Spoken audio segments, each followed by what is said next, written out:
ಆಗಿ ಹೋಗಿದ್ದನ್ನ ಬಿಟ್ಟು ಬಿಡಬಾರದು. ಒಬ್ಬ ಮೂರ್ಖ ಮಾತ್ರ ಹಾಗೆ ಮಾಡ್ತಾನೆ. ಬಿಟ್ಟು ಬಿಡಿ ಅಂದಾಗ ಅದನ್ನ ಬದಲಾಯಿಸೋಕೆ ನೋಡ್ತಿದ್ದೀರಿ. ಅದನ್ನ ಬದಲಾಯಿಸೋಕ್ಕಾಗಲ್ಲ. ಅದರೊಂದಿಗೆ ರಾಜಿ ಮಾಡ್ಕೋಬೇಕಾ? ರಾಜಿ ಮಾಡ್ಕೊಳ್ಳೋಕೆ ಏನೂ ಇಲ್ಲ. ಅದು ನಿಮ್ಮ ನೆನಪನ್ನ ಬಿಟ್ಟು ಬೇರೆಲ್ಲೂ ಇಲ್ಲ. ಅದನ್ನ ಕೂಡಿಟ್ಟುಕೊಳ್ಳಬೇಕು.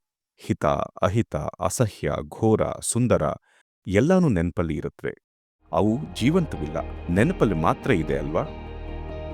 ಅದನ್ನ ಹೇಗೆ ಬಳಸಬೇಕು ಅಂತ ಗೊತ್ತಿರಬೇಕು. ಈ ಎಲ್ಲ ಅನುಭವಗಳಿಂದ ನೀವು ಈಗಿರೋಕ್ಕಿಂತ ಇನ್ನೂ ದೊಡ್ಡ ಮನುಷ್ಯನಾಗಬೇಕು.